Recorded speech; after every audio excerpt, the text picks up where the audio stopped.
Courtney Love wants justice for her late husband, Nirvana frontman Kurt Cobain. So much so, she wrote a new song about it called Justice for Kurt. But she says the song is so controversial, she won't be including it on her forthcoming album. She says this new song would in fact ruin the record. Courtney said she ultimately decided to keep the song off the record because people are just too stupid to understand. Justice for Kurt is apparently about the movement that arose in the aftermath of that fateful day in 1994 when Kurt reportedly took his own life. In the years that would follow, there has been significant scrutiny surrounding the passing of Kurt Cobain. Documentaries like Soaked in Bleach put forth their own theories about what really happened on that fateful day. Courtney Love has consistently maintained that she had no involvement in her husband's death, but there have been many who have pushed for the investigation to be reopened. Before we continue, we have a lot of returning viewers, and most of you haven't subscribed yet. If you could take a quick second and hit that subscribe button, we would really appreciate it. Courtney Love was the guest this week on the WTF podcast with host Mark Maron. She discussed this new song, Justice for Kurt, during that appearance, saying, "We wrote a secret song that we can't put on the album because it's only 2 minutes and 24 seconds, but it's a rock song."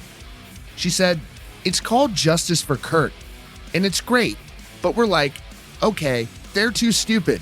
It would swallow the entire narrative. Rock does not stream. It's not worth it. It's 2 minutes and 24 seconds. It's an earworm and a half. Okay, if I'm gonna write a fucking song called Justice for Kurt, it's going to be a fucking earworm. But I'm not putting it on that record to ruin my record, right? Like, I do not need Kurt ruining more of my shit, okay? Thank you. Love you, but no. By the way, it's still percolating that I'm this, psychopath that, killed him." Courtney Love has since moved away from LA and moved over to the UK. Last year, she publicly criticized Dave Grohl. She said, "3 months before I left LA, I signed a document that effectively gives Dave and Chris, my descendants, money in perpetuity. I was so broken, so scarred, so exhausted by him. I just fucking signed it. But it's a lie, so I'm unsigning it, because it's nonsense. The chaos and fury over Kurt's death being directed at me, deflected by Dave, while he enriched and continues to enrich himself, gorging on Kurt's fortune and Kurt's goodwill. 27 years, I've had enough."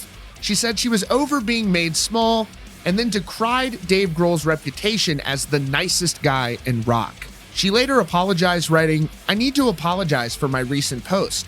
It was insecure and it was wrong. No matter how I feel, there are real people behind my words, and I need to learn to be more responsible with my words. I'm truly sorry for those I've hurt.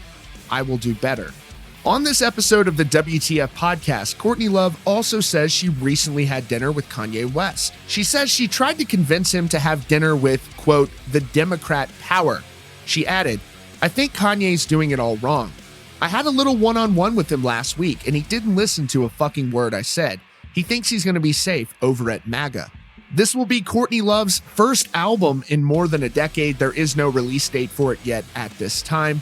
You can listen to the full episode up now wherever podcasts are streamed. Episode 1395 of the WTF podcast with Mark Maron. That's your latest update from Rockfeed. If you haven't subscribed yet, don't forget to hit that button and check out the recommended video up on your screen.